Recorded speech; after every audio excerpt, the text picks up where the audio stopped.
Yes, hello mga ka-KB. Ito na naman ang inyong kabanong. Nako, ako po humihingi ng pasensya sa inyo dahil ngayong araw na ito ay first day ko po sa taping ng Sangre. Ayan, so sa mga hindi po nakakaalam, ang inyo pong abang lingkod ay nagboboses po. Okay, ako po ang boses sa likod ng inyong pong paboritong karakter sa Encantadia na si Imaw. Yan, since 2005 hanggang 2016 at ngayon po bumabalik po ang Sangre ay ako na naman ako pa rin po ang kinuha na magboses kay Imaw kasi si Imaw po animatronic puppet po yon, no, robotic yung mukha. So ako lang po ang kumbaga bukod tanging Pilipino dito sa Pilipinas na nakakapag-animatronic puppetry. So at the same time ako rin po yung voice actor behind Imaw. Avesala, ako si Imaw ng Encantadia. Avesala. Ayun, di ba? Sample, oh. So, ngayon po, ayan, makikita niya, ito po yung picture niya nung, ito yung 2016 na Imaw. Pero ngayon po, iba na naman po ang itsura niya. Grabe. Medyo mas cute.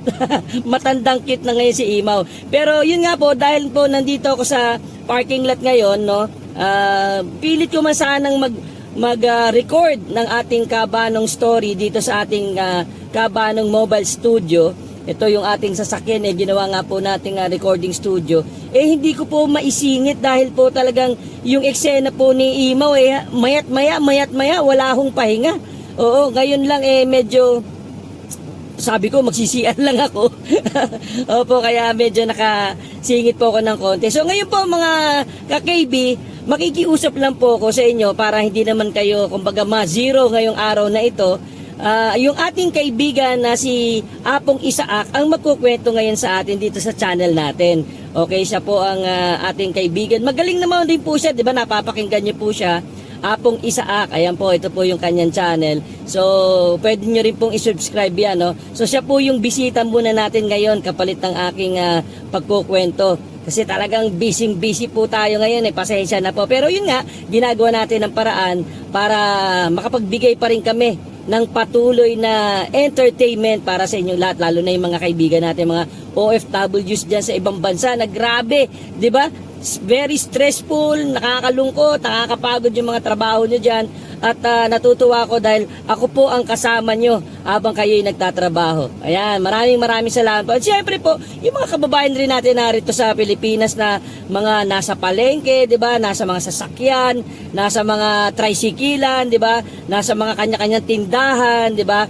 So, mga kanya-kanyang bahay, kasama yung kanilang mga pamilya, nako, mga mag-asawa nakikinig, yung kanilang mga anak nakikinig pa rin sa ating mga kwento ni Kabanong. Maraming salamat po sa inyong lahat. No, at syempre plug ko na rin po Sangre, abangan nyo po yun. Talagang napakaganda, napakagaling po. Mga kaitseno kanina, si Rian Ramos, grabe, ang ganda. Pero nung pagtingin niya sa akin, nagwapuhan na sila sa akin. Joke lang. Okay, so mga kaibigan, hindi na po natin patatagalin, no? Tumutok po tayo, pakinggan po natin ang ating kaibigan na magbibigay ng mga kwento ni Apong Isaak. Sinalubong ni Patrick ang kanyang mga magulang na may bitbit na isang supot sa kaliwang kamay nito na naglalaman ng 4 na pirasong balot penoy na may sukang may sili. Tigdalawa ang kanyang mga magulang. Paborito kasi yun ng kanyang ina at ama. Maliban pa doon, sa kanang kamay ng binata, tanga naman ang isang kahon na naglalaman ng mga grocery. Mano po, tay, nay, mano po. Magiliw niyang bati sa dalawang matanda. Inilagay niya muna ang pinamili sa lamesa, sa kabuong paggalang na inabot ang kamay ng mga magulang. May dala po akong pasalubong sa inyo at saka namili na rin po ako ng mga kailangan dito sa bahay. Awaan ka ng Panginoon, anak. Buti naman, nakauwi ka na ngayon. Alalang-alala kami sa iyo ng nanay mo Ginabi ka na naman masyado sa OT. Napailing naman ang binata. Hindi po. Ganun ba? Kumusta naman ang trabaho mo? Hindi mo ba napapabayaan ang sarili mo, anak? Baka puro ka trabaho, Magkakasakit ka niyan. Pag-aalalang sinabi yon ni Mang Dindo sa kanya. Okay naman po ako. Malakas na malakas pa. Kahit po stressful sa work. Mababait po ang mga amo at mga katrabaho ko. Good working area naman po at hindi toxic ang mga kasama ko eh. Malalim na napabuntong hininga si Patrick bago itinuloy muli ang pagsasalita. Kahit po abala ako sa trabaho, di ko naman po nakakalimutan yung mga bilin nyo na huwag kong pababayaan ang sarili ko. Mahirap naman po yung magkakasakit ako na malayo ako sa inyo. Mabuti naman at nasa mabuti kang lagay sa pinagtatrabahuhan mo, anak. Palihim na napabuntong hininga muli ang binata sa pangalawang pagkakataon at bahagyang sinalat ang sentido. Hanggang salita lang si Patrick, pero pagdating sa ipinapakitang kilos sa mga magulang ay nagsisinungaling siya. Hindi naman pinansin ng mga magulang ang taliwas na ikinikilos ng anak sa sinasabi nito. Sa halip ay niyaya na lamang siya ng ama na kumain na. O siya, halika na. Pumasok na tayo sa loob. Nagluto ang nanay mo ng paborito mong ulam na adobong manok. Napawi bigla ang pagod na naramdaman ni Patrick sa ibinalitang yon ng kanyang ama. Abot langit naman ang ngiti ng ina nang umaliwalas ang muka ng binata. Talaga po? Naku, mapapasarap tiyak ang kain ko nito. Marami ako natikman na adobo sa kantin namin at karinderya, pero wala pa rin pong talagang tatalo sa adobo ni nanay. Yun ang namimiss ko eh, yung mga lutong ulam ni nanay. Halika na po, kain na po tayo. Napatingin siya sa kanyang inang malawak ang pagkangiti sa kanya, saka inilipat ang tingin kay Mang Dindo. Siyempre naman no, ang adobo ng nanay mo may kasamang pagmamahal kaya walang katulad. Walang tatalo pagdating sa pagluluto ang nanay mo. Kaya nga ako na-inlove sa kanya eh, dahil sa luto niyang may kasamang pagmamahal. Nagtawanan pa silang mag-anak bago inakbayang pareho ni Patrick ang mga magulang habang papasok sila sa kanilang bahay. Ang ginang naman ay napapailing na lamang. Pinahinto na ito sa mga banat na korni ni Mang Dindo. Namumulan na kasi ang magkabilang pisngi ng kanyang ina. Sumunod naman si Mang Dindo. Oo na po, mahal na Reyna. Titigil na po. Nang aamba pa ang ginang, kaya napalibutan muli ng malakas na tawanan ang kanilang tahanan na mag-aama. Umiling na lamang ang kanyang ina habang isa-isang inaabot ang pinggan sa kanya at sa asawa nito. Habang naghahain ng kanyang nanay, biglang may naalala si Patrick. Ay, oo nga pala. Kanina habang naglalakad po ko pa uwi, nadaanan ko yung kubo malapit sa bukana ng papuntang ilog. May nakatira na pala doon. Kailan pa po? May kumintal naman sa alala ang Ginoo. Oo. 1 linggo pa lang nakakalipat ang mga yon. Mag-asawa daw na malayong kamag-anak ng dating may-ari ng kubo na yon. Hindi ko pa sila nakikita mag-asawa. May nagsabi lang sa akin na mag-asawa nga daw yon. Babatiin ko po sana yung lalaki. Nakita ko kasi na nagsisibak po ng kahoy sa bakuran nila eh. Kaso nag-alangan ako. Mukhang masungit eh. Parang anumang oras aambahan ako ng hawak na palakol. Mahinang natawa si Mang Dindo. Sana binati mo pa rin kahit hindi siya gumanti ng bati. At least alam niya na hindi suplado mga taga rito. Baka sa susunod kung anong isipin nun. O sige po. Sa susunod kapag nakita ko babatiin ko na sila. Saad ni Patrick, sabay kagat sa karning tinusok niya agad ng tinidor na nasa kanyang pinggan. Sarap nito ah. Patrick, anak. Hinay-hinay sa pagkain ha. Opo, tay. Kayo naman. Minsan lang naman masarapan eh. At sa akin nagpapaalala lang. Teka anak. Yung lalaki lang ba yung nakita mo na nandun sa kubo? Oo, hindi ko naman po napansin yung babae. Baka nasa loob po. Baka nga. Ang sabi kasi, yung lalaki lang daw ang malimit na makita. Yung babae naman, wala pang nakakakita sa kanya. Oh, paano pong nalaman na mag-asawa ang nakatira dun? Nagtataka na tanong ni Patrick sa kanyang ama. Sabi ni paring Abner, bumili daw kasi yun minsan sa tindahan niya. Kaya natanong niya yung lalaki kung sino ang kasama. Nabanggit nga na mag-asawa lang sila na nandyan sa kubo. Nako. Si Ninong Abner talaga. Hindi pa huhuli. Napapailing pa ang may edad na lalaki bago sunggaban ang adobo. Tinira na rin ito ang balot na pasalubong ni Patrick, tapos isinamang ibahog sa kanin na may sabaw ng mamantikang adobo. Alam mo naman yun, hindi nahihiyang magtanong kapag may bagong mukha dito sa atin. Okay na rin yung ganon, kaysa naman sa hindi natin kilala mga bagong dayo dahil nahihiya tayo magtanong. Sa bagay, may punto po kayo, Tay. Sinaway naman ng ginang ang mag-ama na mamaya na ang kwentuhan. Kumain na muna silang mag-anak. Parehong natikom ang bibig nila Patrick at Mang Dindo at pinagpatuloy na ang pagkain. Isang security guard si Patrick sa kabilang bayan, sa isang malaking pamilihan doon. Umuupa siya ng maliit na kwarto at 2 beses sa isang buwan kung umuwi siya sa kanila. May 2 pa siyang kapatid na babae na mas matanda sa kanya. Napawang may sari-sarili ng pamilya pero sa baryo pa din yun nakatira. Siya na lang ang kasama ng mga magulang sa bahay na yon dahil siya na lang ang binata pa. Pihikan din kasi masyado si Patrick kaya wala pang nagugusto ang babae na makakasama niya sa buhay. Tila yata tatanda ng binata si Patrick. Sa kabilang banda, tanggap naman din niya basta maaalagaan lang niya ng maayos ang mga magulang na malapit-lapit na ding mag-senior. Alam mo ba, nak? Yung anak na bunso ni paring Empoy 3 araw nang nawawala. Hindi na nga nila malaman kung saan pa nila hahanapin ang anak nila. Nakakaawa na. Malungkot na pahayag ni Mang Dindo kay Patrick. Pabiglang nagulat naman ang binata sa ibinalita ng ama. Ha? Paanong nawawala, Tay? Hindi nga malaman Lahat nga ng kalalakihan sa baryo na to naghahanap na. Sumama na nga ako Hindi na talaga namin siya natagpuan. Parang naglahong parang bula yung batang yun.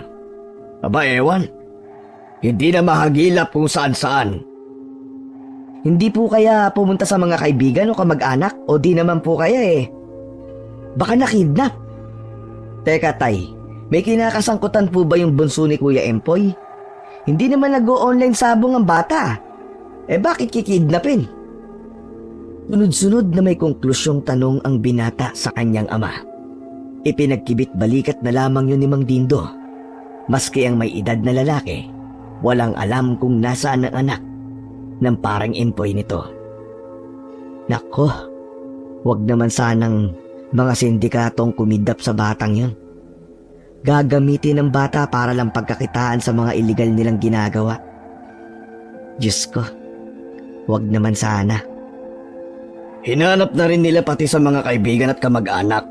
Kahit nga yung malalayong kamag-anak, pinuntahan na nila Talagang hindi nila makita.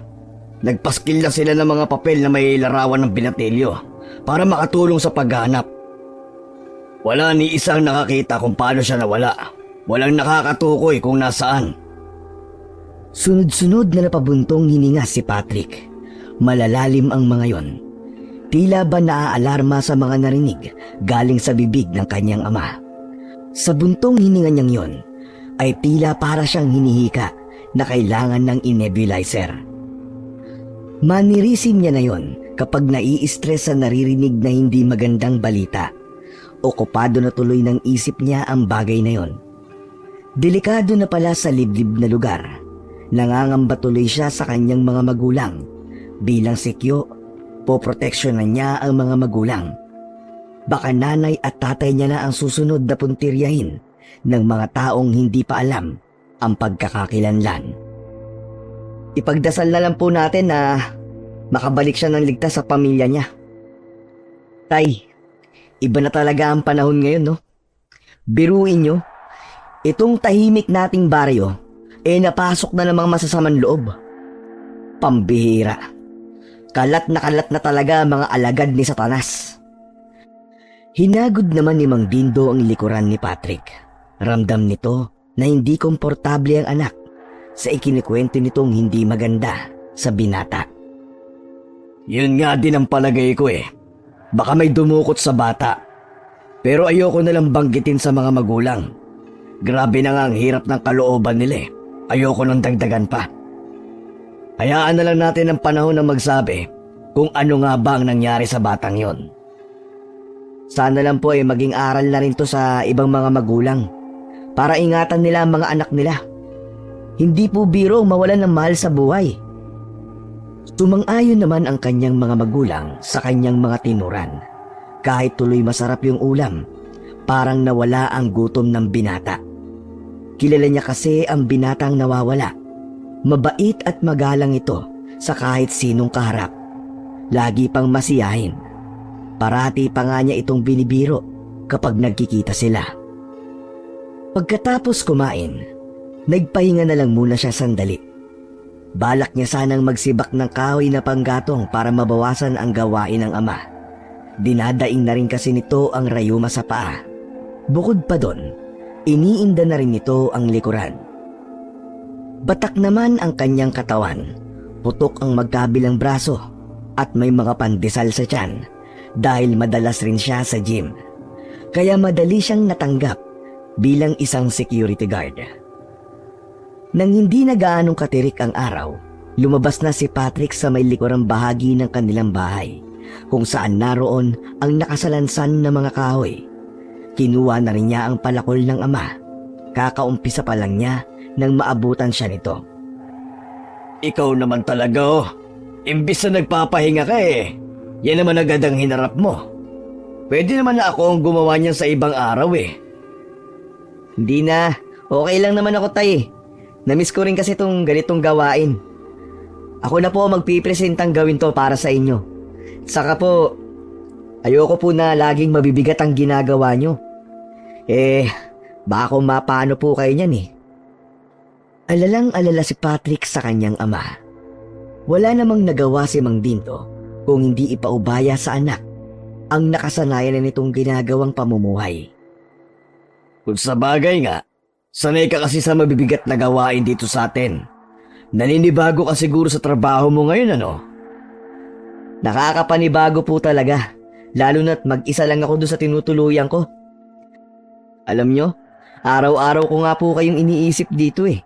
Hindi ko maiwasan na hindi mag-alala sa inyo lalo't wala po kayong kasama dito sa bahay. Huwag mo kaming alalahanin, iho. Malakas pa naman kami ng nanay mo eh. Kayang-kaya ko pa siya ipagtanggol kung sakaling may mga taong magtangkang pasukin ang bahay natin. Minsan nga po eh, naiisip ko na tumigil na lang sa pagtatrabaho. Kaya lang, wala naman akong gagawin dito kundi magsuga ng mga hayop. Malalim namang napabuntong hininga si Mang Dindo. Pasensya ka na, iho ha. Kung hindi ko natubos yung sakahan natin kay Mr. Chen. Wala tuloy tayong pwedeng pagsakahan ngayon. Di sana, hindi mo na kailangan mangamuhan sa malayo. Hindi nyo naman po kailangan humingi ng dispensa tay eh. Sadya talagang may pagkasakim ng taong yun. Sinadya niya kayong gipitin para makuha ang lupa nyo dahil matagal niya nang pinag-iinteresan yun eh. Nangihinayang pa rin ako syempre.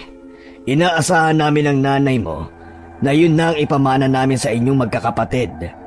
Kaso, nawala pa sa atin. Huwag niyo na po yung panghinayangan. Ang importante, na isalba ng lupa na yun ang buhay ng nanay noon. Kung hindi po sa lupa na yun malamang hindi na po natin kasama si nanay ngayon. Tinutukoy nilang lupa ay ang naipundar ng ama nung araw. Kinailangan kasing maopera noon ng kanyang ina dahil sa bukol sa matres. May mayoma ang kanyang ina. Kaya dahil doon, isinanla ng ama ang kanilang sakahan noon. Pero dahil sa mataas na interes, hindi sila makabayad hanggang sa nailit ang lupa na kanilang pagmamayari. Maiba nga pala ako anak. Mamaya magluluto ng tinolang nanay mo. Pwede mo bang dala ng ulam yung bago nating kapitbahay? Ako na sana magdadala kaso may gagawin nga lang ako. Yung bagong lipat tay ang tinutukoy nyo? Oo, sila nga. Bilang pagbati na rin sa kanila mag-asawa. 1 linggo na kasi hindi pa natin napupunta ng nanay mo. Pwede ba? Wala pong problema yun tay, sige po. Ako na po magdadala. Nginitian ni Mang Dindo si Patrick. Nang hindi na nagsasalita ang ama, itinuloy na ni Patrick ang naudlot na pagsibak ng kahoy. Hanggang sa matapos siya ay naroon ang ama. Tinulungan pa siya nitong magsalansan ng mga yon. Salamat iho ha. Matagal-tagal na rin natin itong magagamit na panggatong. Hindi na mag-aalala ang nanay mo na walang magagamit kapag umuulan. Hayaan nyo tay, pag uwi ko po ulit sa susunod, magsisibak ulit ako para marami tayong nakatabi. 1 buwan na lang magtatag-ulan na naman. Niyaya na siya ng ama na makapagmeryenda. Tara na sa loob na makapagmeryenda tayo. Naglaga ng balinghoy ang nanay mo. Sige po tay, susunod na lang po ako sa inyo. Magpapahinga lang po ako sandali. Lalanghap na rin po ako ng sariwang hangin. Ay, matagal-tagal din bago ko naramdaman ng ganitong pakiramdam sa lugar natin. Iba talaga ang amoy probinsya, lalo't kasama ang pamilya. Tinapik ni Mang Dindo ang balikat ni Patrick. Tumango naman ang kanyang ama at nauna nang pumasok sa loob ng bahay nila. Ang binata naman ay nagpalinga-linga sa paligid. Kanina pa niya kasi nararamdaman na tila may nagmamasid sa kanya. Hindi niya na lang yun binanggit sa kanyang ama. Napabuntong hininga na lang siya at saka dinampot ang t-shirt na ipinatong sa upuang kahoy sa tabi. Ilang sandali muna ang pinalipas niya bago pumasok sa loob ng bahay nila. Dahil probinsya, sanay ang mga tao sa kanila na maagang magluto ng hapunan. May linya na ng kuryente sa kanilang lugar maliban sa tubig. Sa poso pa rin sila nag-iigib. Bawat bahay doon ay may kanya-kanyang poso. Ang sa kanila ay nasa likurang bahagi na malapit sa banggirahan. Naabutan niya ang kanyang ina na may inilalagay na ulam sa malaking mangkok. Inilalabas lang yun kapag may okasyon, kaya nagtataka siya kung bakit yun ang nilagyan ng ulam. Wala naman kasing okasyon sa araw na yon. Nang magwika ito, nadali na lang niya ang ulam sa bago nilang kapitbahay. Lalo siyang nagtaka. Marami naman po dyan pwedeng paglagyan ng ulam ah. Bakit dito pa po? Di ba tuwing may okasyon lang to ginagamit? Buong pagtatakang tanong ni Patrick kay Mang Dindo. Yan na nga ang sabi ko sa nanay mo eh. Hindi naman kailangan na ilagay pa sa espesyal na lalagyan ng ulam eh. Ang importante ay nagbigay tayo. Pambihira. Bilib talaga ako kay nanay. Iba talaga siya makisama sa mga bagong kapitbahay. Sigurado ko, masasarapan sila sa luto nyo, nay. Baling ni Patrick sa ginang. Ngumiti lang sa kanila ang matandang babae at saka siya inutusan nito na dalhin na lang ang ulam habang mainit pa ang sabaw. Hindi naman kalayuan sa kanila ang kubo ng bagong kapitbahay. Habang naglalakad, naroon na naman yung pakiramdam na tila merong nagmamasid sa kanya. Nagpapalinga-linga siya ng tingin pero wala naman siyang nakitang tao sa paligid. Kaya't binilisan na lamang niya ang paglalakad para maihatid na ang ulam at makabalik na kagad siya sa kanila. Pagdating sa kubo, hindi pa man siya nakakalapit sa may pintuan, lumabas na doon ang isang lalaki. Nag-ehem muna si Patrick upang tanggalin ang nakabara sa kanyang lalamunan bago batiin ang bago nilang kapitbahay. Magandang hapon po. May dala po kong ulam. Luto po ni nanay. Malakas ang boses pero magalang na wika niya sa lalaki. Napakunot noon naman ang lalaki. Nanlaki ang mga mata ni Patrick. Nagulat din siya na nagtaas siya ng boses. Hihingi pa sana siya ng dispensa pero saglit na sinulyapan ng lalaki ang kanyang dala bago tumalikod papasok ng loob ng kubo. Pagbalik nito ay may dala na itong lalagyan. Pakisalin mo na lang dito. Malamig ang tono ng boses nito. Sige po. Napapakamot pa ng ulo si Patrick. Hindi alam kung anong susunod na sasabihin. Ako nga po pala si Patrick. Diyan lang po yung bahay namin, yung may bakod po na kawayan. Oo, napapadaan nga ako minsan sa tapat ng bahay nyo. Malimit kong makita ang tatay mo sa labas ng bahay nyo. Pakisabi na lang sa mga magulang mo na salamat sa ulam. Oo, makakarating po. Ano pong pangalan nyo, Manong? Serapin. Serapin ang pangalan ko.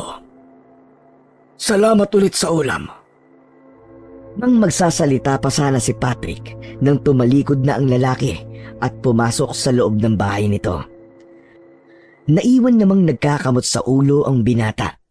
Pinagkibit balikat na lang niya ang ginawa ng bagong kapitbahay at naglakad na palayo. Ay itatanong pa sana ako na ibang detalye. Katulad ng saang probinsya sila galing, nasaan ang asawa niya. Mukhang hindi pala kaibigan ng bago naming kapitbahay Teka nga lang. Umihit pabalik si Patrick. Bigla siyang napatago sa likuran ng puno nang biglang lumabas si Mang Serafin. Dala pa rin nito ang ulam na dala niya. Nagpalinga-linga pa yun sa paligid bago itinapon sa isang tabi ang ulam at saka bumalik sa loob ng kubo. Nagsalubong naman ang kilay ni Patrick sa nasaksiyan niya. Mabigat tuloy ang mga hakbang niya pauwi sa kanilang bahay. Sinalubong naman siya ng mga nakangiting magulang. No, nakausap mo ba yung mag-asawa? Anong sabi? Yung lalaki lang po. Hindi ko po nakaharap yung asawa niya Mang Serapin po pala ang pangalan. Ganun ba? Sabi ng ilan, mukhang mailap nga daw ang mag-asawa dahil hindi naglalabas ng kubo nila. Sana magustuhan nila yung ulam na dinala mo. Sana nga po. Dahil kung hindi po sayang naman. O tara na, kumain na tayo. Ikaw na lang ang hinihintay namin para makapaghapunan Akala nga namin nakipagkwentuhan ka pa. Kaya natagalan kang bumalik. Hindi po tay. Nagmamadali nga po si Mang Serapin na pumasok sa loob ng kubo May importante po yatang ginagawa. Kaya lang po ako natagalan nagpahangin lang po ako sa labas. Ganun ba? Minsan ako naman ang dadayo sa kubo nila. Madalan man lang ng kahit konting gulay. Sige tay. Kayo po ang bahala. Nang gabing yon, nakakaramdam ng sobrang pagkaalinsangan si Patrick. Paikot-ikot tuloy siya sa kanyang higaan. Sa katunayan, kanina pa nanlalagkit ang kanyang balat. Hindi na siya nakatiis at bumangon na siya sa kanyang higaang papag. Balak niyang magbuhos para maibsan man lang ang pagkabanas na nararamdaman. Bit-bit ang tuwalya ay nagtungo na siya sa kanilang tapayan. Pambihira. Sobrang init naman ata ngayon. Hindi kaya uulan bukas? Naku, wag naman sana. Ang hirap pa naman bumiyahe palabas ng baryo namin. Tumagal rin ng ilang minuto ang paliligo ng binata. Kahit paano ay naibsan ang init na nararamdaman. Habang nagpupunas ng katawan sa may sala, napatingin siya bigla sa labas ng kanilang bahay. Sadya kasing walang panarayon dahil tiwala naman ang kanyang mga magulang na hindi sila mapapasok ng masasamang loob. Lumapit pa siya sa may bintana. Ang katapat kasi nun ay isang hindi kilalang puno. May naaninag kasi siya na tila malaking ibon. Nakabitin yon ng patiwarik. Ngunit naramdaman ata nito na nakatingin siya. Biglang bumuka ang pakpak nito. Sa gulat ay napaatras siya, pero hindi inalis ang paningin sa nilalang hanggang lumipad yon palayo. Anak ng... Anong nilalang yun? Imposible namang ibon yun. Napakalaki. Hindi. Parang tao na may pakpak. Dahil sa nasaksihan ng gabing yon, magdamag na hindi nakatulog si Patrick. Kahit gusto pa sana niyang magbabad sa higaan, pinilit na rin niyang bumangon. Oh, tanghali ka na yatang nagising, iho. Di po kasi ako nakatulog kagabi. Napakaalinsangan po kasi. Kaya naligo pa ako. Akala ko makakatulog na ako ng maimbing. Lalong hindi ako nakatulog. Ganun ba? Sige, kumain ka na dito. Kanina pa kami kumain ng nanay mo at maaga siya pupunta sa palengke ngayon. Anong oras ka ba babalik ng bayan, anak? Baka mamaya na pong hapon. O siya, kukuha pala ako ng mga gulay na pwede mong dalhin sa pag-alis mo, ha? Nang lumabas ang kanyang ama, malalim siyang napaisip tungkol sa nakita niya ng nagdaang gabi. Kaya pagkatapos niyang kumain, naghanap kaagad siya ng tabla na maaaring ipansara sa bukas nilang bintana. Maliit lamang yon at kasya lang ang maliit na tabla. Naabutan siya ng kanyang ama na nilalagyan ng tabla ang bintana. Pambihira ka, anak. Ngayon mo pa naisipan na ayusin yan kung kailan aalis ka na. Tsaka, bakit ba biglang nagbago ang isip mo na lagyan yan? Hindi naman kakasya ang tao dyan. Alam niyo tay, mabuti na rin po nalagyan to ng panara. Lalo't kayo lang po ni nanay ang naiiwan dito. Baka mamaya yan ang himbing-himbing ng tulog nyo. Pinasok na pala kayo. Hindi naman uso ang nakawan dito sa atin, Sabihin mo nga ang dahilan mo. Kilalang kilala kita simula pagkabata. Kapag ganyan na may bigla kang ginagawa, meron kang hindi sinasabi. Sinilip muna ni Patrick ang kanyang ina na abala sa kusina nila. Inakay naman niya ang kanyang ama sa labas ng bahay upang hindi marinig ng kanilang ina ang pag-uusapan nila. Si tay, kagabi, may natanaw ako na kakaibang nilalang. Parang taong ibon. Sa puno na yan ko siya nakitang nakabitin ng patiwarik. Yung pakpak niya parang katulad po ng ibon talaga Sigurado ka ba sa nakita mo? Opo. Akala ko nga namamalikmata lang ako pero sigurado ko sa nakita ko. Ano ho kayang nilalang yon? May palagay ako, anak, na mandurugo ang nakita mo. Baka naligaw lang dito sa baryo natin yon. Ang ibong mandaragit? Yung ba yung dating kinari? Oo, yun nga. Yung lagi kong kinikwento sa inyo nung mga bata pa kayo. Nagbalik sa isipan ni Patrick nung mahilig pang magkwento ang kanilang ama tungkol sa iba't ibang uri ng mga aswang. Isa ang mandurugo sa mga paborito niyang kinikwento ng kanyang ama noon. Kwento nito sa kanila, ang mandurugo daw ay magagandang dalaga sa araw, ngunit pagsapit ng gabi ay may kakayahang magbago ng anyo upang maging ibong mandaragit. Ang mga ito ay dating kinari, mga kalahating diwata at kalahating tao o mga nilalang na may dugong diwata. Magaganda silang nilalang na may pakpak ng ibon sa likod. Pero tay, paano po nagkaroon ng mandurugo sa baryo natin? Di ba sabi nyo, matagal na silang nawala? Sana nga ay tama ako ng hinala na naligaw lang siya rito. Hindi sila tuluyang mawawala. Nagtatago lang ang mga kauri niya. Naghahantay ng tamang pagkakataon. Puno ng pagtataka ang anyo ng mag-ama. Pareho silang naghahanap ng kasagutan sa kanilang mga tanong. Labis tuloy ang pag-aalala ni Patrick sa mga magulang na sila lamang ang maiiwan sa bahay nila. Kahit nang nasa trabaho na siya, laman pa rin ng isip niya ang kanilang baryo at mga magulang. Sa lalim ng iniisip, hindi niya na namalayan ang paglapit ng kasamahan sa trabaho at tinuturing na rin kaibigan na si Daniel. Uy! Ang lalim ng iniisip mo. Nag-away ba kayo ng girlfriend mo? Wala nga akong girlfriend Tsaka iba yung iniisip ko. Malamang sa pera, no?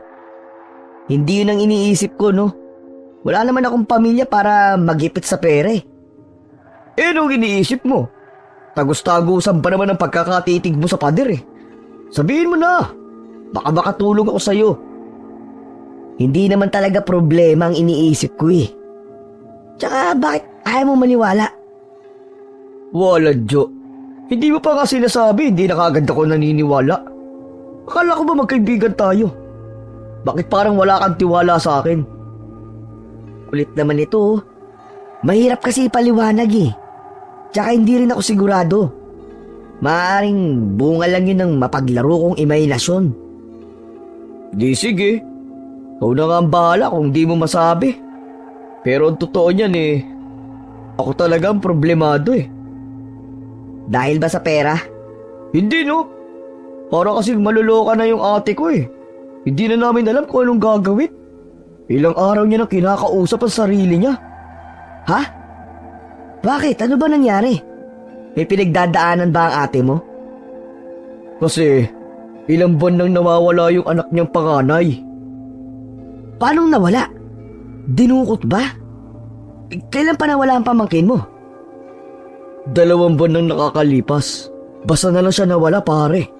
Ang paalam daw sa ate ko, pupunta lang sa bahay ng classmate. Iisang barangay lang naman sila. Sanay naman kasi ang ate ko na lagi nagpupunta sa classmate yung anak niya. Nagtaka sila kasi 9:00 na wala pa. Kaya ayun, sinundo na nila. Pagdating naman doon sa bahay ng classmate, sabi maaga daw umuwi ang pamangkin ko. Hanggang ngayon wala pa rin kaming balita pare. Para siyang bigla na lang naglaho na parang bula. Teka, parang katulad na nangyari sa binatilyong nawala sa lugar namin ah. Oh, may nawala rin sa inyo? Hanggang ngayon hindi pa rin siya natatagpuan. Pero sana nga ligtas siya makauwi. May isa pa pala. Bago nawala yung pamangkin ko, may ilan lang nawawala sa lugar namin at kalapit baryo. Basta na lang daw sila naglalaho na parang mga bula. Puro mga kalalakihan na nawawala. Anak ng teteng oh. Sino kaya nasa likod ng pagkawala nila? Iisa lang kaya ang nasa likod nito? Di ko alam pare, pero lahat posible. Sobrang delikado na talaga ang panahon ngayon. Parang lahat kailangan mag-ingat. Nako, sinabi mo pa. Dati mga babae at bata lang ang madalas na nawawala. Ngayon, pati mga kalalakihan na rin. Lalo tuloy bumigat ang pakiramdam ni Patrick ng mga sandaling yon. Sumagi rin sa kanyang isip kung may kinalaman kaya ang nilalang na nakita niya ng gabing yon sa pagkawala ng mga kalalakihan. Dumating ang araw ng pag-uwi ni Patrick sa kanila. Bumili muna siya ng pasalubong para sa mga magulang bago sumakay ng pampasaherong jeep. Pagdating sa kanto papasok sa kanila, tsaka naman siya sumakay ng tricycle. Pagkaraan ng 20 minutos, tumigil na ang tricycle sa tabi. Hindi na kasi ito makakapasok sa looban. Maliban kasi sa makipot ang daan, mabato rin at lubak-lubak ang daan.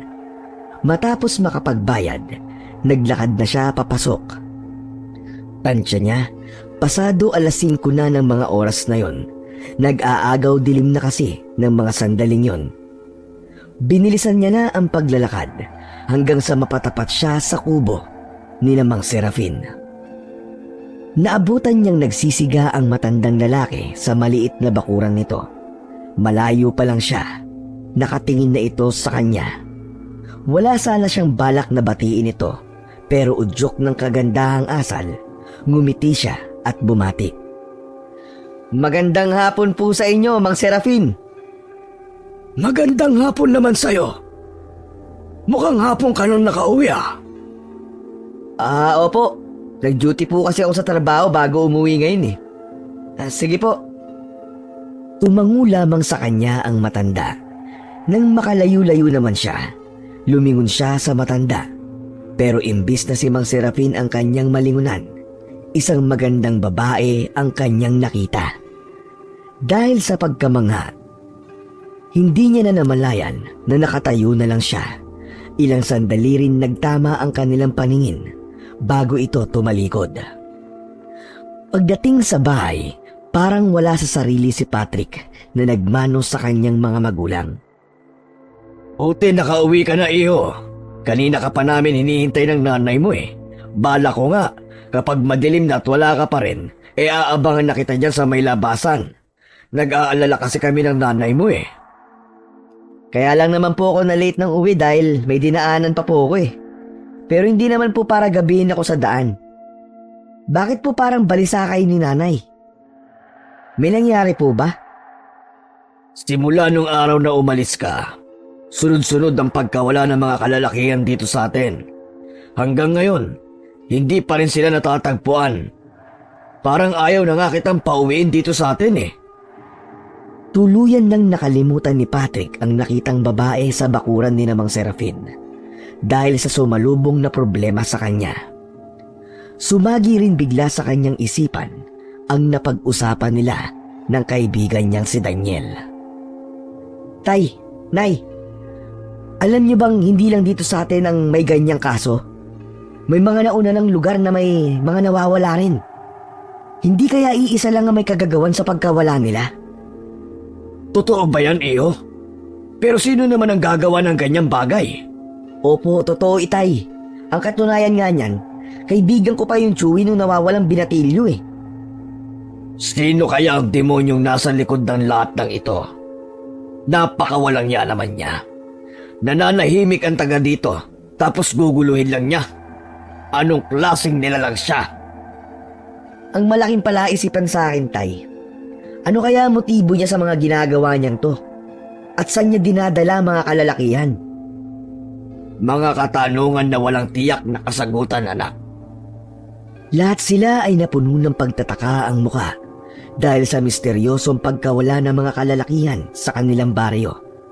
Kaya ng gabing yon, maaga silang nagsara ng kanilang bahay.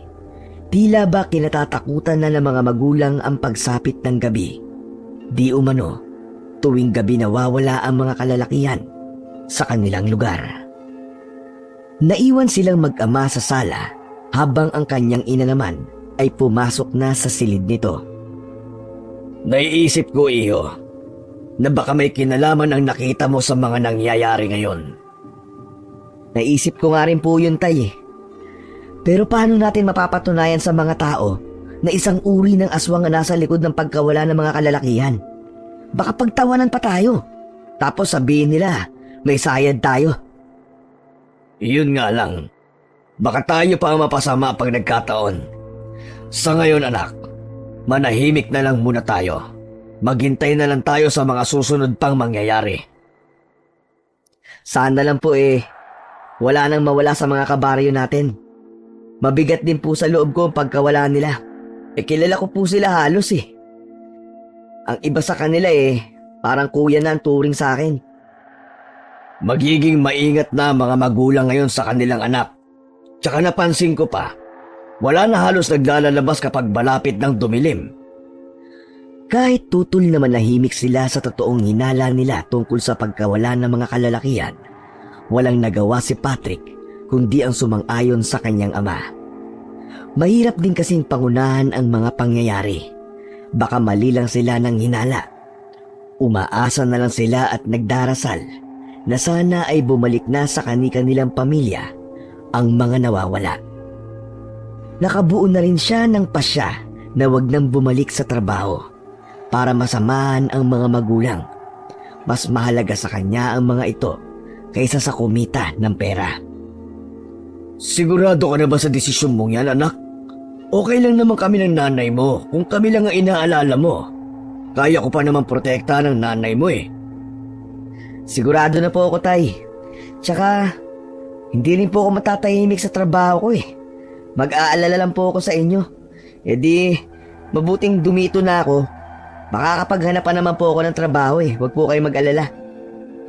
Kung sa bagay nga, mas gusto ko na nandito ka lang kaysa nasa malayo ka pa nagtatrabaho. May maliit na lupa pa naman tayo sa likod nitong bahay. Tulungan mo na lang muna ako sa pagtatanim. Sige po, tay. Sanay naman ako sa mga ganong gawain eh.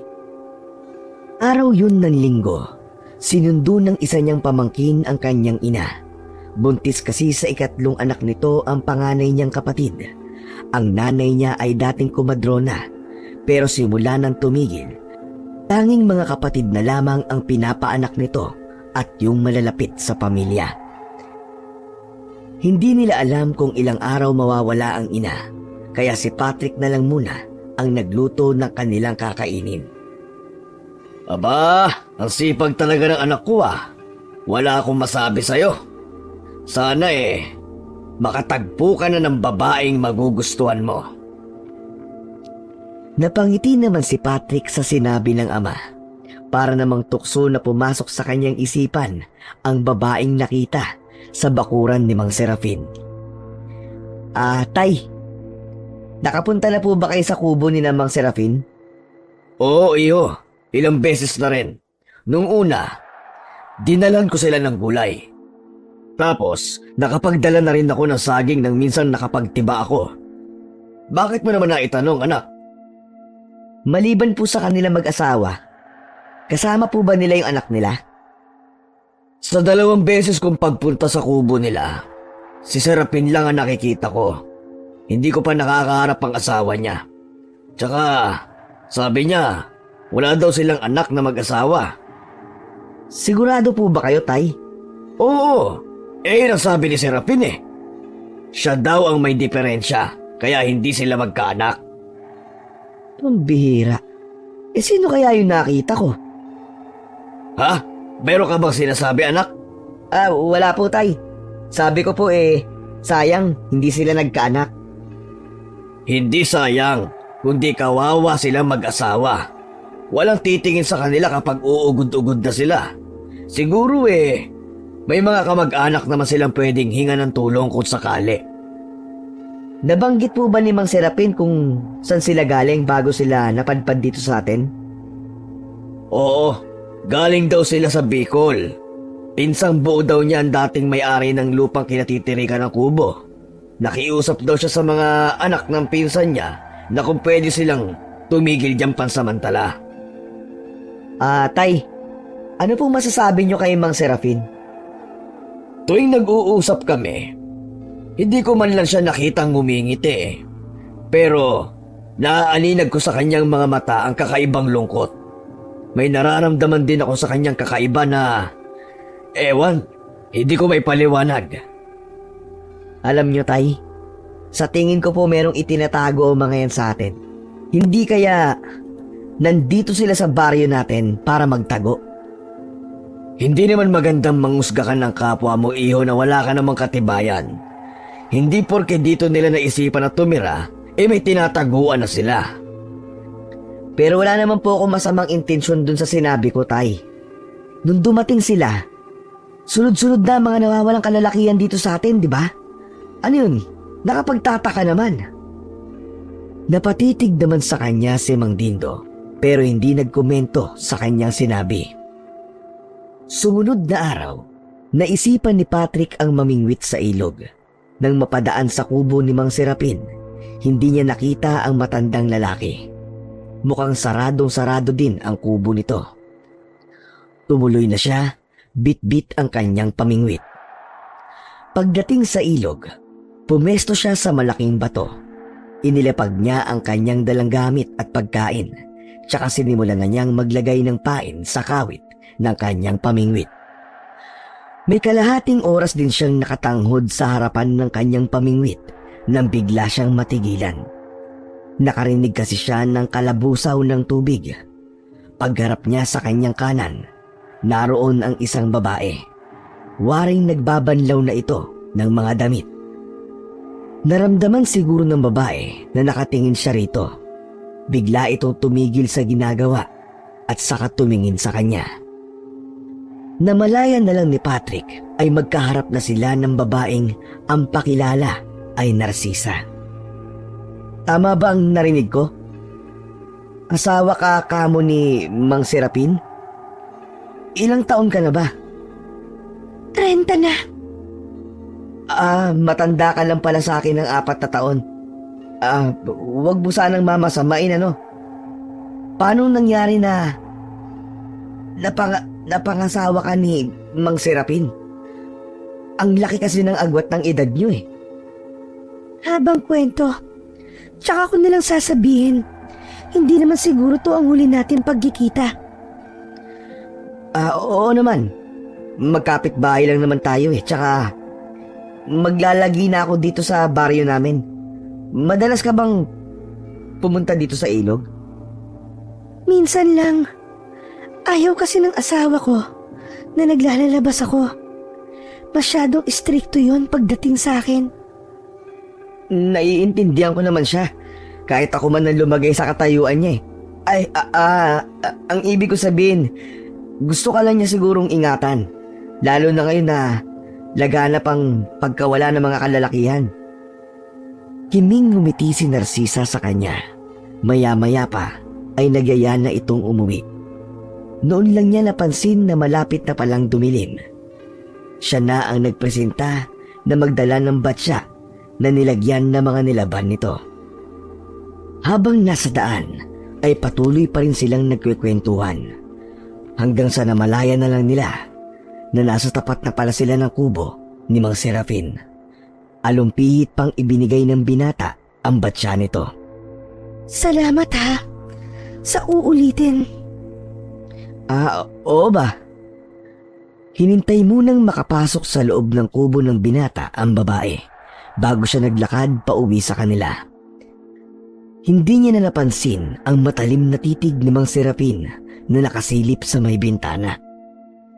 Pagdating sa kanila, sinalubong siya ng kanyang ama. Oh, nasaan ang dala mong isda? Ho? Ano po wala akong nahuling isda. Ano? Maghapon ka doon? Ni isang maliit na isda wala ka man lang naiuwi. Pambihira. Umuwi ka na lang sana kanina. Bakit inabot ka pa na maghapon sa ilog? Nalibang po kasi ako kaya hindi ko na po namalaya ng oras. Nako, baka gutom ka na. Nandiyan na pala ang nanay mo. May dala siyang suman galing sa ate mo. Ano po pala yung anak ni ate? Lalaki. Tuwang-tuwa nga sila at matagal na nilang gustong magkaroon ng anak na lalaki. Pupunta pala kami bukas sa kanila. Sasama ka ba? Baka po sa ibang araw na lang ako dumalaw sa kanila. May gagawin po kasi ako bukas eh. Sige. Ikaw ang bahala. Nagising na naman ng alanganing oras si Patrick. Napakaalinsangan na naman kasi ng panahon. Pakiwari din niya ay tuyong-tuyo ang kanyang lalamunan. Bumangon na lang siya at nagpunta ng kusina para uminom ng tubig. Pabalik na sana siya sa kanyang silid nang mapasulyap siya sa saradong bintana. Dala ng kuryosidad, sa maliit na siwang, sumilip siya. Nanlaki ang mga mata nang makita na naman doon ang nilalang na kung tawagin ay mandurugo.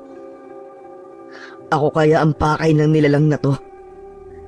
Hindi niya namalayan na kanina pa nangangatog sa takot ang kanyang mga tuhod. Buong buhay niya kasi, noon lang siya nakakita ng isang uri ng aswang. Ilang sandali pa, lumipad na yon palayo, saka lang niya pinakawalan ang pinipigilan na paghinga.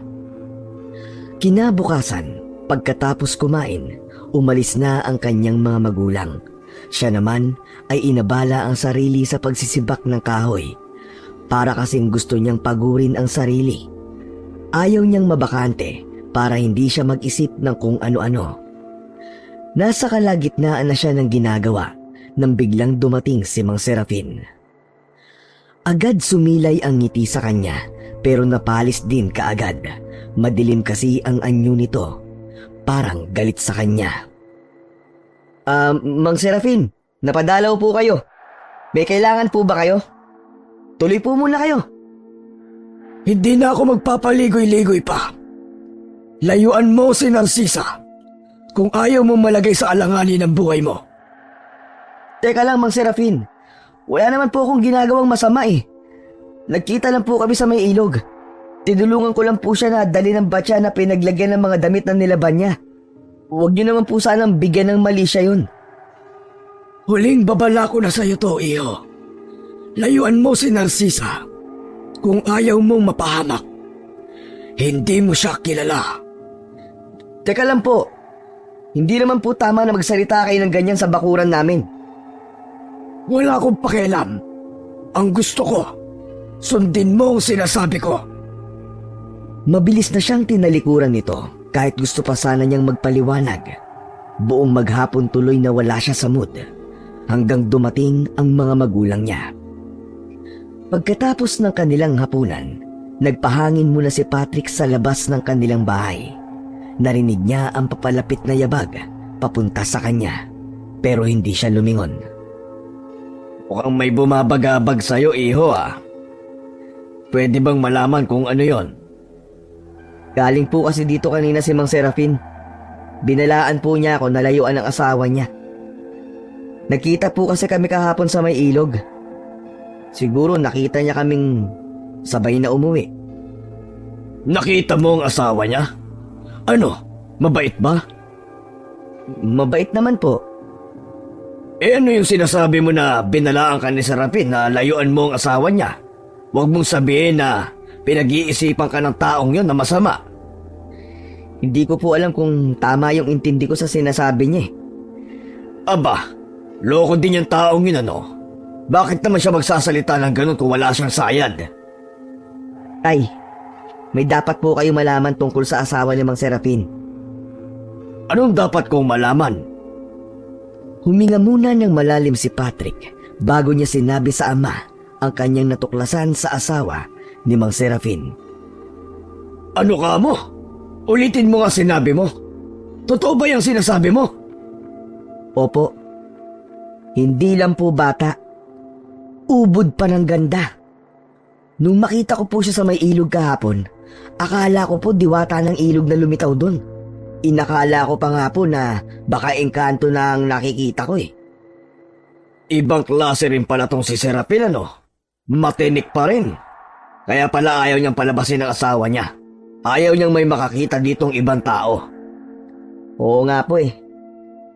Pero wag niya akong pag-iisipan ng masama. Wala po akong pagnanasa sa asawa niya.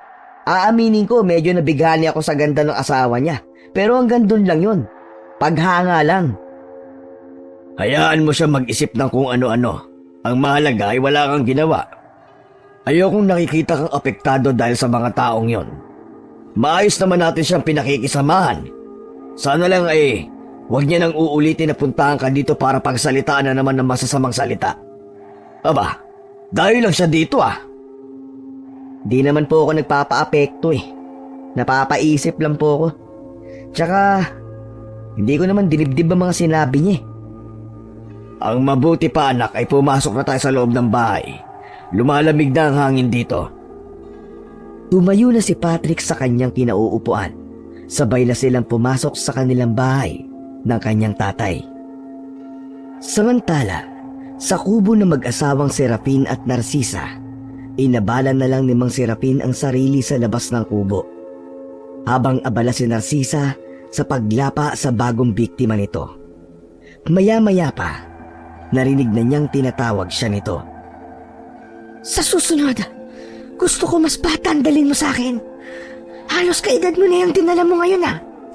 Niloloko mo ba ako ha? Pasensya ka na mahal ko. Hindi na ganun kadali makakuha ng bagong biktima. Masyado na maingat ang mga tao. Buti nga't nakita ko ang tao na yan na naglalakad mag-isa papuntang ilog. Wala akong pakialam. Gumawa ka ng paraan. Ang binatang si Patrick. Dalhin mo siya sa akin. Gumawa ka ng paraan. Dahil kung hindi, ako mismo ang lalabas ng kubo na to para maghanap ng pagkain ko. Wag. Baka matuklasan nila ang lihim mo. Natin. Ako na ang bahala. Sa susunod, dadaling ko rito si Patrick. Maghintay ka lang. Tsumitsyempo lang ako. Ngumisi naman sa kanya si Narcisa. Halatang natuwa ito sa kanya. Mahigpit na kasing pinagbabawalan ni Mang Serafin na lumabas ng kanilang kubo si Narcisa. Sa kadahilanang baka matuklasan ng mga taga doon ang kanilang itinatagong malagim na lihim. Lalo't marami na ang nawawalang kalalakihan sa lugar na yon. Nag-iisip na nga siya na umalis na sa lugar na ito at maghanap ng ibang malilipatan. Ilang sandali pa, inilagay na ni Mang Serafin sa sako ang butot balat na lang na bagong biktima ni Narcisa. Sakto naman na paglabas niya sa kubo ay dumating si Mang Dindo. May dala itong piling ng saging at mga gulay. Nakangiti sa kanya ang matandang lalaki. Pasensya ka na sa biglaang pagsulpot ko dito ha. Abala ka yata ngayon. Dinalhan ko lang kayo mag-asawa ng saging at mga gulay. Salamat. Pasensya ka na rin at hindi kita mahaharap ngayon. Naglilinis kasi ako ng kubo namin. Naipon na kasi ang mga basura. Ah, ganun ba? Gabi na. Naglilinis ka pa rin? Iyan ba ang laman ng sako mo? Ah, oo. Mga gamit nga ito na mga hindi na ginagamit.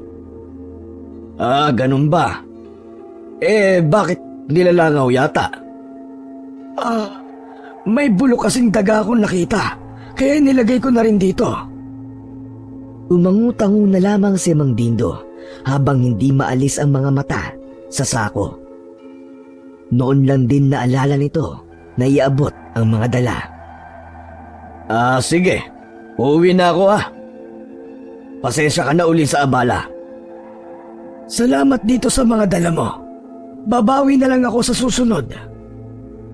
Nakangiting tumangulang si Mang Dindo bago naglakad ito palayo. Nakahinga naman ng maluwag si Mang Serafin nang makaalis ito. Sinulyapan niya ang sakto na pinapaikutan ng mga langaw. Dinala niya yon sa likod ng kubo para ibaon. Hinihingal na napasalampak na lang siya sa lupa. Sinulyapan ang mga kamay na may kulubot ng balat habang bumabata si Narcisa para naman siyang natutuyong sanga. Napayuko na lang siya ng sandaling yon. Pakiramdam niya ay hapong-hapo na siya. Kinabukasan, balita na naman sa buong baryo ang pagkawala ng isang lalaki. Ayon sa asawa, ang paalam lang daw nito ay pupunta sa ilog para mamingwit. Hinala ng ilan, baka biglang tumaas ang tubig at nalunod ang lalaki. Pero iba ang pakiramdam ni Patrick. May palagay siyang may kinalaman ang nilalang na yon sa pagkawala ng lalaki. Nakakaawa naman ang pamilya ni Randy. May maliit pa naman siyang anak. Tapos buntis pa ang asawa. Malapit ng mga anak. Tay, naniniwala po ba talaga kayo na nalunod siya sa ilog? Bakit? May iba ka pa bang naiisip na dahilan ng pagkawala niya? Doon daw siya pumunta ng araw na yun Tay, may hinala kasi ako na baka aswang din ang dahilan ng pagkawala niya. Posible nga din yung sinasabi mo, Iyo. Hindi kaya nandito lang ang mandurugo na yon? Nakakasalumuhan natin. Mahirap yan basta-basta na lang magbibintang. Tsaka, halos magkakakilala na mga taga rito. Ang tanging dayo lang naman dito sa atin ay ang mag-asawa. Teka, huwag mong sabihin na. Wala po akong ibig sabihin Hindi ko po sila pinagbibintangan. Sa bagay nga, simula lang naman na dumating sila dito, saka nangyari ang mga pagkawala ng mga kalalakihan. Mag-iingat ka, anak. Ayoko nang dadayo ka pa ng ilog para mamingwit at pupunta sa kubo nila. Paano po kung utusan ako ni nanay? Alam niyo naman po yun. Ang hilig magbigay ng ulam. Ako na lang ang magdadala. Basta wag ka na muling lalapit sa kubo nila. Nagkakaintindihan ba tayo? Tumango na lamang ang binata. Parang ayaw na rin naman niya kasing lumapit pa sa mag-asawa. Lalo't binalaan na siya ni Mang Serafin. Araw ng linggo, nagulat si Patrick nang may biglang dumating na bisita. Oh! Buti na tumutong amin. Oo naman. Madali lang naman hanapin tong baryo nyo Ba't bigla ka napasugod dito? Nag-aalala kasi ako sa iyo kung bakit bigla ka na lang hindi pumasok sa trabaho Kaya yun, nagbaka sakali akong puntahan ka dito. O tara, sa loob tayo ng bahay. Doon ko ikikwento sa'yo. Sayang, wala si nanay at tatay. Nandun sila ngayon sa bahay ng ate ko Pinaghainan muna ng merienda ng binata ang bisita bago nila ituloy ang kwentuhan. Pare, ikwento mo muna sa akin kung bakit bigla ka na lang hindi pumasok. Pati amo natin nag-aalala sa'yo. Akala may masamang nangyari sa'yo Nag-aalala kasi ako sa mga magulang ko Wala silang kasama dito. Pansin mo naman siguro, magkakalayo ang mga bahay dito. Nung umuwi kasi ako, sunod-sunod ang pagkawala ng mga kalalakihan dito. katulad nung nangyari sa inyo.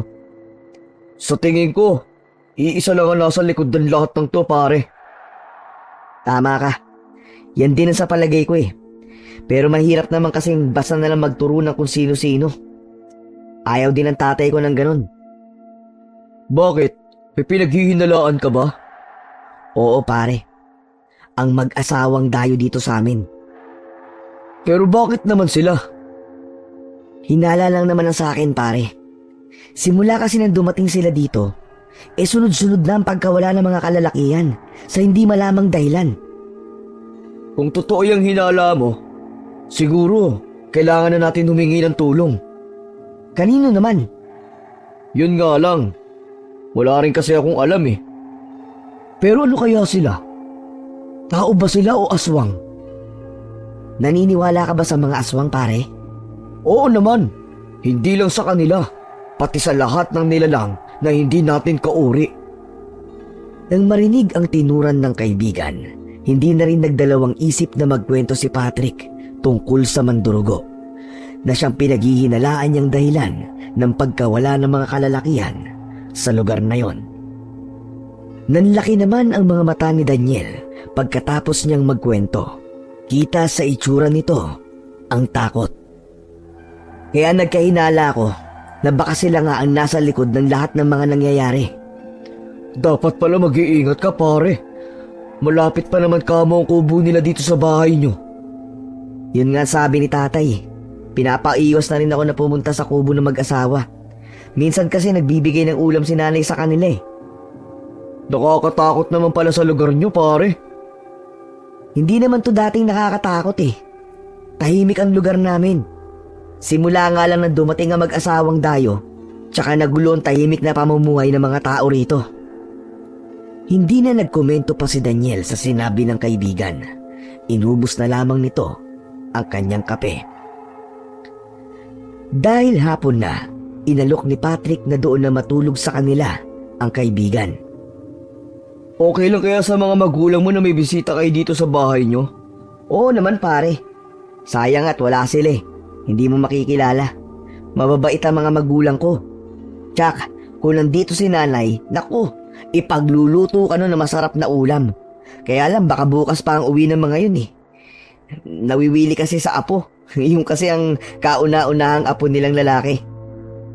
Ganyan talaga mga lolo't lola, pare. Minsan nga, mas mahal pa nila mga apo kaysa sa mga anak nila eh. Sinabi mo pa. Iniba na nila ang usapan pagkatapos, tungkol naman sa trabaho. Maya-maya pa, nagluto na siya ng kanilang hapunan. Sigurado ka bang hindi delikado dito kapag gabi, pare? Bakit? Lalabas ka ba ng bahay pag gabi? Baka kasi pasukin tayo dito sa loob eh. Di sana noon pa. Huwag kang mag-alala, hindi yun makakapasok dito. May mga nilagay si tatay na pangontra sa paligid ng bahay. Kaya nga kahit papano nakakatulog ako. Basta gaalala pa nga ako kapag sila ang naiiwan dito kapag nasa trabaho ko eh.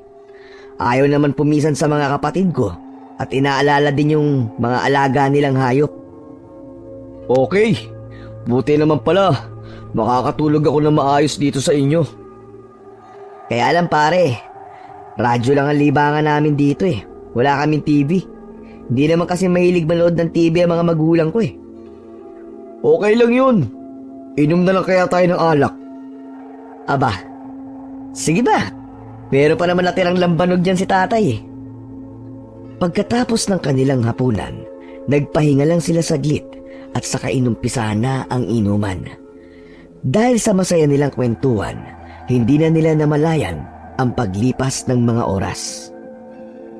Teka lang. Tawag ng kalikasan, pare. Babalik ka agad ako. Huwag mo akong tutulugan, ha? Pare, huwag ka na lumayo. Tsaka na lang sa likod ng kusina. Pwede naman dyan eh. Nagmamadali nang iniwan siya ng lalaki. Napapailing naman si Patrick na sinundan ng tingin nito. Ipinilig pa niya ang ulo. Pakiramdam niya kasi, bumigat na yon. Ramdam niya na tinablan na siya ng alak. Ilang minuto na ang nakakalipas nang hindi pa rin bumabalik si Daniel. Nagtataka naman si Patrick kaya naisipan niya ng sundan ito. Nakakailang hakbang pa lamang siya nang marinig ang malakas na sigaw ng kaibigan. Napabilis na ang kanyang paghakbang papuntang kusina. Naabutan niyang nagpupumiglas ito sa isang nilalang na may nakakatakot na anyo. Mahaba ang dila at may malalaking pakpak na kawangis sa pakpak ng isang ibon. Mabilis niyang kinuha ang itak ng ama na nakasuksok sa may pader. Agad niyang nilapitan ito at malakas na pinagtataga ang nilalang. Pinakawalan naman ito ang kaibigan na nagtamo ng mga sugat sa iba't ibang bahagi ng katawan. Ang aswang naman ay nagpaikot-ikot muna bago lumipad palayo. Umalis na ang aswang! Tara pare, gagamutin ko muna sugat mo sa loob. Akala ko malaking ibon lang. Yung pala, halimaw na. Pinahiga muna ni Patrick ang kaibigan sa mahabang upuan at saka siya kumuha ng mga halamang gamot sa eskaparate nila. Malimit silang may mga ganoon dahil malayo sila sa bayan. Nasanay na silang mga halamang gamot lamang ang panlunas nila. Pare, hihingi muna ako ng tulong ah. Dito ka lang. Wag na. Wag mo kong iiwan dito. Parang awa mo na pare. Baka balikan ako ng nilalang na yun eh. O sige, hindi na ako aalis. Maaga naman uuwi ang mga magulang ko bukas eh. Sa ngayon, pagtiyagaan mo na muna yung tinapal ko sa'yo ah. Para talaga yan sa mga sugat para iwas infeksyon. Maraming salamat pare ah. Sabi mo sa malapit lang ako. Hindi kasi ako nakinig sa'yo eh, lumayo pa ako. Heto tuloy ang napala ako. Wala kang kasalanan pare. Ang hayop na nilalang na yon ang salot. Yung pala ang itsura ng mandurugo. Siya nga pala. May alak pa ba dyan? Kailangan ko yan pare para maibsan yung nararamdaman ko sakit sa mga sugat ko. Buti na lang eh, malayo sa bituka. Pero masakit pa rin. Grabe ang hapdi. Teka. Oh, ito. Sa'yo na lahat yan. Ubusin mo. Nang iabot ni Patrick dito ang bote ng lambanog, ay dire-diretso niya yung tinungga. Hindi rin natulog si Patrick sa natitirang oras bago mag-umaga. Binantayan na lamang niya ang kanyang kaibigan na mahimbing nang natutulog. Pasilip-silip din siya sa may labas sa maliit na siwang ng bintana. Pero ni anino ng aswang na umatake sa kanila ay hindi niya na nakita pa. Sa tingin ko, napuruhan ko siya. Sana matuluyan na ang hayop na yon. Samantala, pagapang naman na pumasok si Narcisa sa kubo nilang mag-asawa. Kasalukuyang mahimbing ang pagkakatulog ni Mang Serafin kaya hindi nito namalayan ang pag-alis niya. Nagising lamang ito nang marinig ang kanyang mga ungol. Anong nangyari sa iyo, mahal ko? Saan ka ba nanggaling? Tulungan mo ko. Tulungan mo ko. May mga sugat ako. Paano ka nagkasugat? Sino may gawa nito sa'yo? Sabihin mo, sino? Si Patrick ang may kagagawan nito. Muntik na niya akong mapatay. Ano? Huwag mo sabihin na nanggaling ka sa kanila. Di ba sabi ko naman sa'yo huwag kang lalabas sa kubo? Masyadong delikado. Paano kung nalaman na lalaking yun ang lihim natin? Ba't ba tigas ng ulo mo? Parang naiiyak na si Serafin sa nakikitang kalunos-lunos na itsura ng babae. Puno ng dugo ang damit nito. Malalim din ang mga hiwa nito sa katawan. Agad niyang binuhat ito at hiniga sa may papag. Kumuha siya ng mga gamot para sa mga sugat nito. Habang nilulunasan niya ang mga sugat, hindi niya na napigilan ang pag-agos ng mga luha sa kanyang mga mata. Bakit ba kasi ang tigas ng ulo mo? Sinabi ko naman sa'yong ako na ang bahala sa pagkain mo eh. Ginagawa ko naman ang lahat para mapaglingkuran ka. Kahit labag sa kalooban ko, tumudukat ako ng mga kalalakihan para lang ihandog ko sa'yo. Bakit nagagawa mo pa rin akong takasan? Ano pa ba ang kulang ko? Ano pa ba? Nagpasya si Mang Serapin na igapos na lamang ang babae para hindi na ito makalabas pa ng kanilang kubo. Siya na lang ang bahalang dumiskarte kung paano makakapagdala ng lalaki sa kubo nila para sa pagkain nito. Nagising si Narcisa na masakit ang buong katawan nang tangkain niyang gumalaw, tuluyan nang nagising ang kanyang diwa. Nagtaka siya kung bakit nakagapos ang kanyang mga kamay at paa. Gumuwit agad ang galit sa kanyang muka. Serapin! Serapin, nasan ka? Bakit ako nakatali? Lumapit ka dito! Humahangos naman ang matandang lalaki na pumasok ng kubo. Kinakabahan din ito dahil sa galit na tono ng babae. Buti naman at gising ka na. Kumusta na ang pakiramdam mo? Bakit mo ako kinapos? Pakawalan mo ako ngayon din. Inuutusan kitang pakawalan mo ko. Ba't ka pa nakatayo dyan? Hindi mo ba ako narinig, ha? Patawarin mo ako, mahal. Hindi ko magagawang pakawalan ka. Magalit ka na kung gusto mo. Ginagawa ko to para protektahan ka. Kita mo na't muntik ka na mapatay. Wala akong alam sa mga sinabi mo. Basta pakawalan mo ko. Oras na makawala ko rito, sinasabi ko sa'yo, papaslangin na kita. Wala ka ng silbi sa'kin. Matanda ka na. Bumalatay naman sa mukha ni Mang Serapin ang hindi pagkapaniwala sa mga sinabi nito. Maging ang sakit ay rumihistro sa kanyang mukha. Mahal ko, bakit mo yan sinasabi? Kahit kailan ba hindi mo ko minahal? Kahit kailan, hindi kita minahal. Para sa akin, isa ka lang alipit. Wala ka ng silbi sa akin. Kapag nakawala ko dito, ikaw na ang isusunod ko. Inalimutan ko ang marangya kong buhay.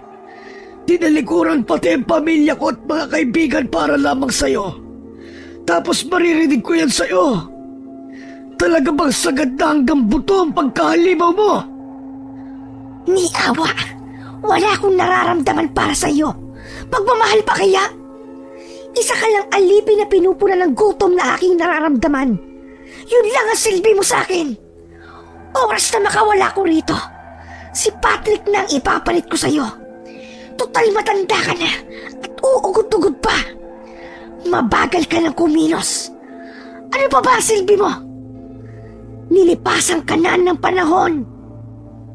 Umiim naman ang anyo ni Mang Serapin at kumuyom ang mga kamao. Walang kibong lumabas siya ng kubo nila. Nagwala naman si Narcisa at paulit-ulit na sumigaw. Ito pala ang mapapala ko sa'yo.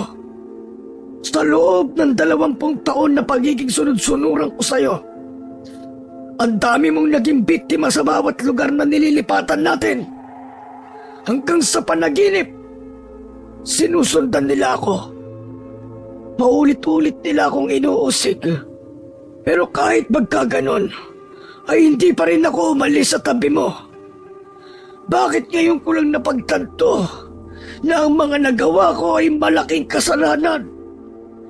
Sa kauna-unahang pagkakataon, noon lang labis na pinagsisiyan ni Mang Serapin ang mga nagawang kasalanan. Parang sasabog ang dibdib niya sa bigat ng dinadala. Kahit ata ipako siya sa krus, ay hindi nun mababawasan ang mga kasalanan niya. Ilang gabi nang kumakalam ang sikmura ni Narcisa. Ilang gabi na rin na hindi niya nakikita si Serafin. Makailang beses niyang tinatawag ang pangalan nito, pero hindi ito tumutugon. Lingid sa kanya, kasalukuyang nasa bahay nila Mang Dindo ang matandang lalaki. Bakit ka nandito? May kailangan ka ba? Gusto kong humingi ng tulong. Hirap na kasi ako. Ilang taon ko na ring daladala to sa dibdib ko. Para akong unti-unting pinapatay nito sa paglipas ng mga taon.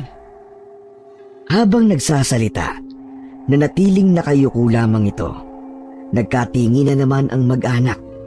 Hindi pa rin kasi nila maintindihan ang ipinapahiwatig ng matandang lalaki. Pero kitang-kita nila sa itsura nito ang matinding paghihirap ng kalooban nito. Mang Serafin, pwede niyo po bang ipaliwanag sa amin kung paano namin kayo matutulungan? Tungkol po ba to sa asawa niyong si Narcisa? Doon na umangat ang mukha ni Serafin. May namumuuring luha sa mga mata nito. Tungkol sa kanya at sa pagkawala ng mga kalalakihan sa baryo na to. Miding naman ang mukha ni Patrick sa narinig. Kumpirmasyon kasi yon na tama nga ang hinala niya sa mga ito.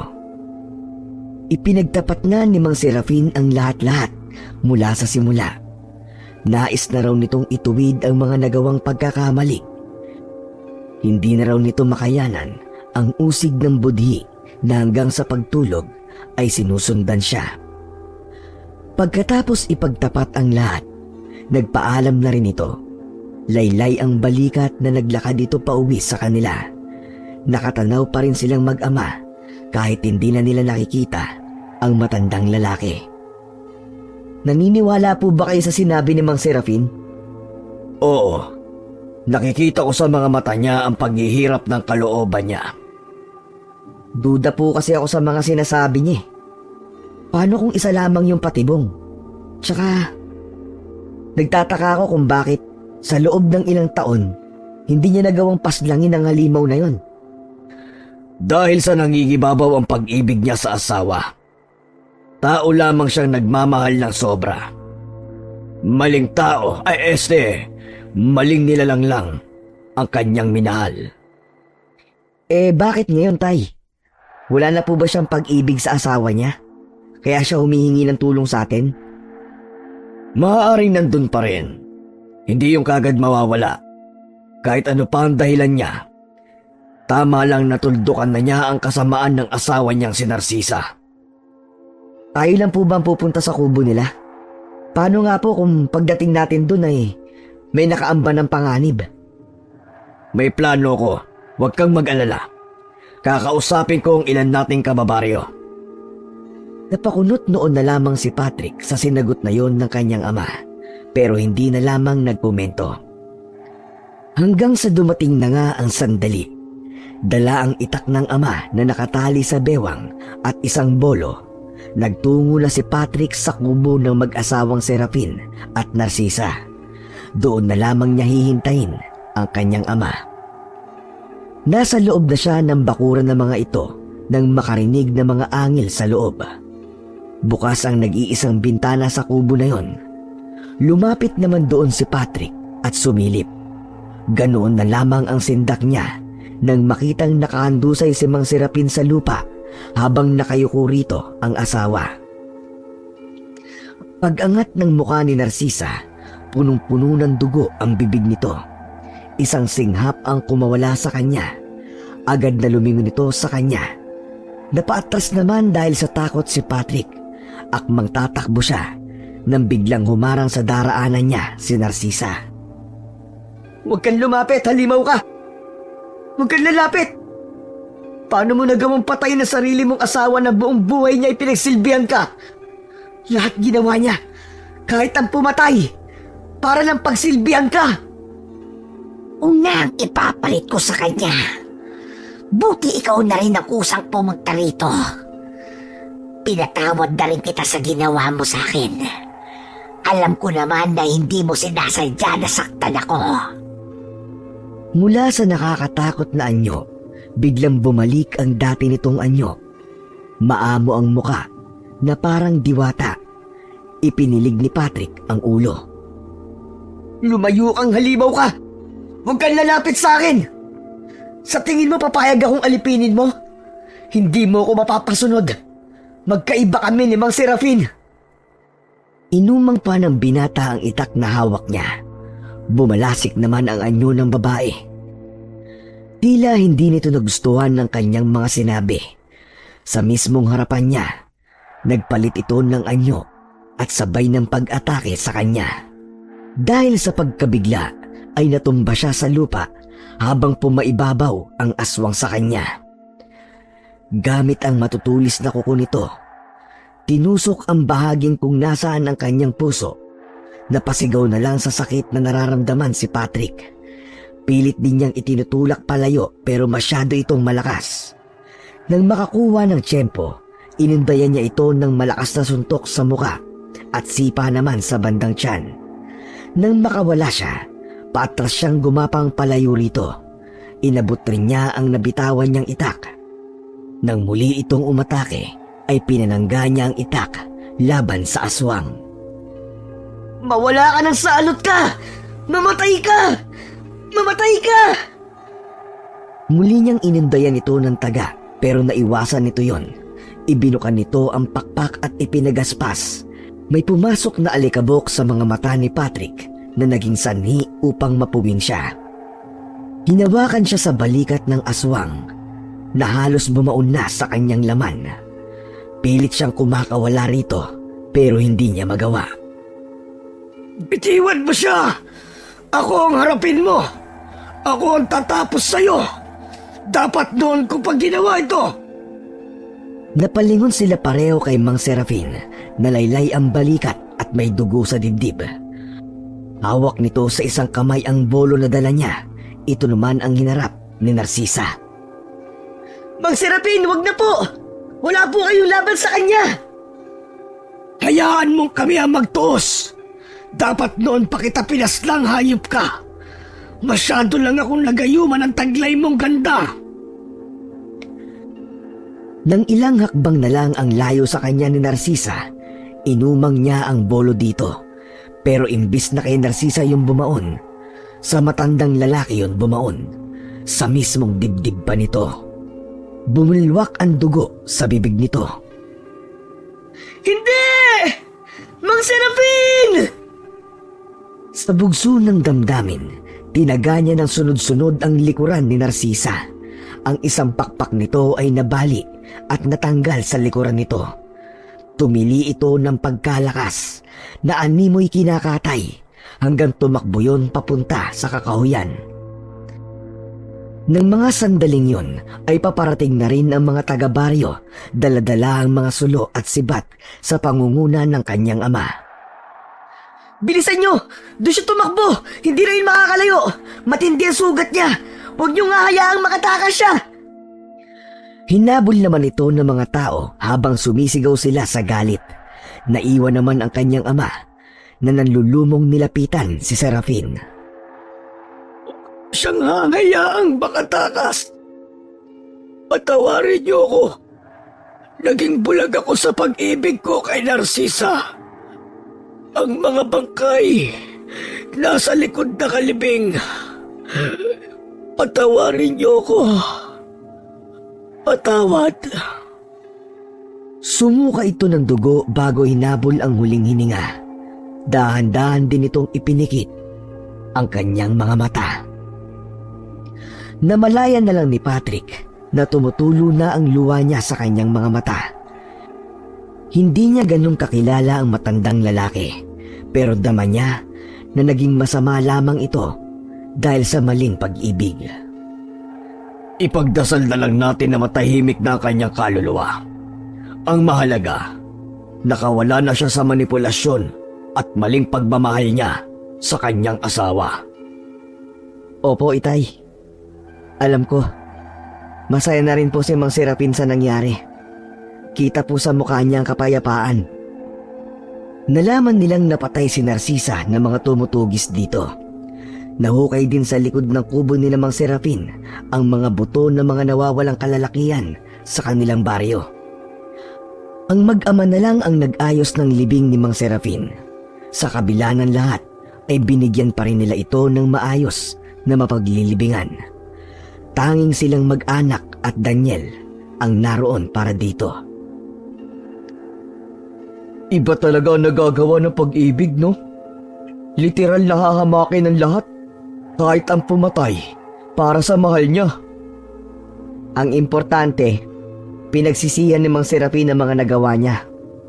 Hanggang sa huli, magkakasama pa rin sila. Matapos magbigay ng maikling panalangin sa puntod ni Mang Serafin, humakbang na silang magkaibigan palayo sa pinaglibingan ng matanda. Sa isip ni Patrick, isa yung karanasan na hindi niya malilimutan na maaari niyang ikwento sa mga magiging anak at maging sa mga apo niya balang araw.